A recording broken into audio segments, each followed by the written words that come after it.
Hello, and welcome to the panel discussion on leadership styles in early childhood education. Super excited to be here with our panel experts, Patricia Barton, Heidi Harris, Termina Oliver, and I am your moderator, Tisha Shipley. This is the Teacher Licensure Disclosure. Education programs at the University of Arizona Global Campus are not designed to meet the state educational requirements for teacher licensure or certification in any state. So let's get started. I am super excited for the panel just to introduce themselves. Heidi, why don't you go first? Sure. So I am Heidi Harris, and I have been working in the field of early childhood for a little over 20 years now. Currently, I am a professor at University of Arizona, and I also teach at another university, Spring Arbor University. And I also am a children's ministry director at my church, where I lead a team of like 60 volunteers each week. We have about 75 students, ages 2 months to fourth grade. Thank you. Dr. Oliver. Hi, everyone. Again, my name is Dr. Terry Oliver, and I have been in early childhood education for over 30 years. I owned my own child care center and preschool, two of them actually, for 27 years. And so I am where a lot of you all are already headed or already working. I serve now as a regional manager for the YMCAs of Memphis and the Mid-South. So I am happy to be here and happy to share a little bit of information with you all today. Thank you so much. Pat. Hi, I'm Pat Barton, and I have been working in early childhood about 25 years, specifically in Montessori, and I owned, and directed a Montessori preschool and toddler program for about 15 of those years. All right. So we have an expert panel here when I say expert, right? So let's just get to it. Question one. How have your personal values or beliefs shaped your leadership style in early childhood education? Dr. Oliver, would you like to go first on that one? Oh, yeah, sure. Wasn't expecting that, but yes, I will. So one of my personal values, I believe that has really shaped how I feel about early childhood education is understanding that people are just as important as processes. And so oftentimes in early childhood education, we get so caught up in some of our teachers and staff members, they may not have the capacity to work with young children. They may not have that formal education. And so that has been one of my core values, to be able to concentrate on the people and then get to those processes and make sure that our youngest learners are ready for school. But we have to be really patient as early childhood leaders and be able to invest in our staff. 100% those relationships are vital. They are. Yes. Pat. I have almost the exact same thought that I really believe in centering those relationships. And I think that's vital to early childhood and work.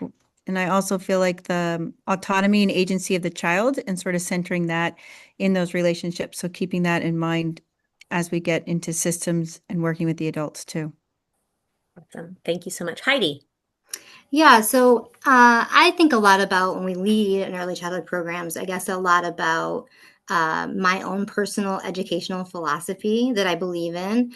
And I think that when we lead, that's really so important for us because our staff are watching us, right? So I believe children learn through play. I believe they learn through doing and hands-on learning, constructivist-based model. My background's always been in Reggio Emilia, so I try to bring that into all the elements of the classroom and make sure that, the curriculum is reflective of that, the materials, the classroom environment, because I think our staff is really looking to us for how we see the children, how we see them as capable. And so they're going to really, see how we interact with them, what type of experiences we provide for them, and that will inspire them to be, to do the same. I think so too. And I think it all goes back to the relationships, and your staff and your faculty want to know, they want to learn. So we have to make sure that we give them those tools so that they know and understand curriculum. Okay, our second question is, what core leadership traits do you believe are essential for leading a high quality early childhood program today? Heidi, we'll start with you.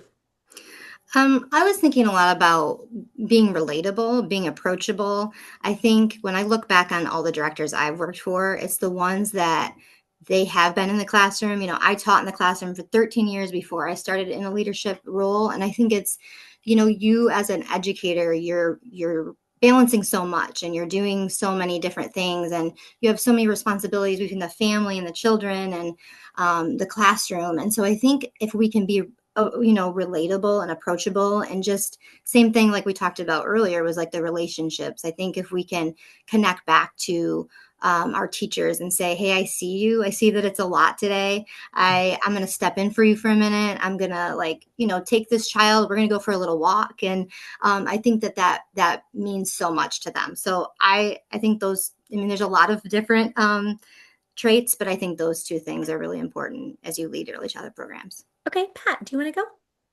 Sure, I would add being flexible Mhm. and modeling that and modeling and creative, but also being open to new ideas and empowering your staff to bring new ideas to you and being willing to listen and take criticism from people too. I think that's an important trait. Exactly. I always say constructive criticism. Constructive criticism. That's right. Right.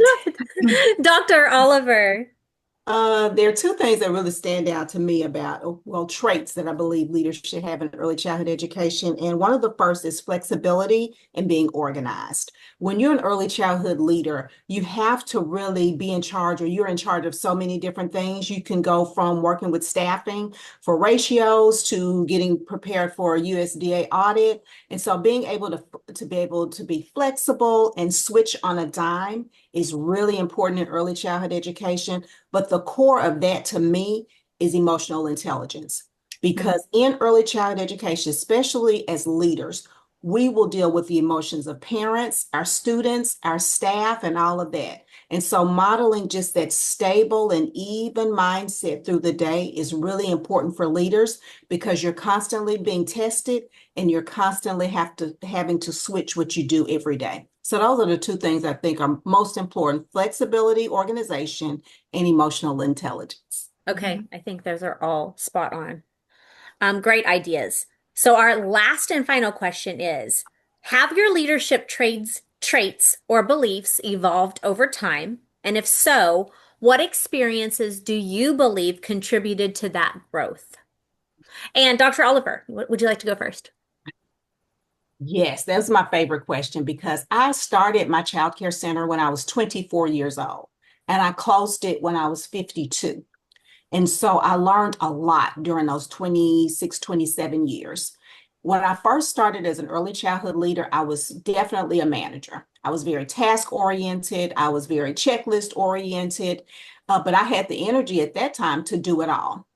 As I became a more mature leader and the school started to grow and the program started to grow, I really switched to being more of a leader than just a manager. So I think that was the biggest shift. I started investing in people, processes, and then teaching others to lead. And at 24, I didn't have to do that. But at 50, just the pure grit of working in an early childhood program had kind of worn me down. And I began to understand that you've got to empower your people. So I went from being a manager, being just a manager, to being a leader.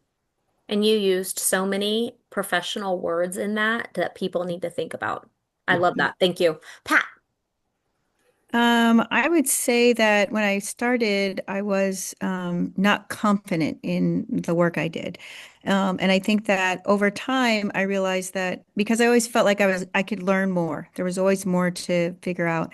And I realized that that brings a certain amount of confidence. So not feeling like you have to know all the answers or solve all the problems, I feel like evolved my leadership and allowed me to work with other people and depend on staff more. So I feel like any lots of different challenges over the years. I immediately thought of when the economy changes Mhm. in a small program or all early childhood, it really impacts it. And realizing like, no, I can handle this. We can figure this out. And so I think that that has helped me also present myself more calmly, confidently to staff. Okay, I love that. Heidi. Yeah, I would say similar answers. I started off, I would say, very authoritarian. You know, I can do everything. I will do everything. It's going to be my way. And I felt like that was sort of the model of like the leadership that I had seen. And so I thought that was like what you're supposed to do. You're supposed to know all the answers to everything. But I think same thing over time, learning and I mean, growing, becoming a mother. I mean, a lot of things like that, just in my own personal life, you realize like it's okay to not have the answer to everything. And I think it helps you to see that you are a team. And so I think now I lead in a way that like values each team member, like that they all have gifts and they all have things that they can bring and they actually could do things better than me and that's okay. You know, maybe somebody could do something better than me and that's okay. Like it's good to you know, use my team in a way of like no, we're all working for the same purpose. So we're providing quality care and that's the most important thing. So yeah, I think it's shifted quite a bit, but just seeing that everyone can contribute, and that's a good thing. So So as we wrap up, I have heard so much passion in this panel's like just voice and as professionals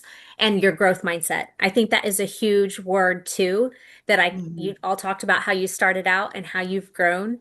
That is having your growth mindset. That is being a lifelong learner. So this panel has been amazing. Thank you all for being here and hopefully you'll join us again.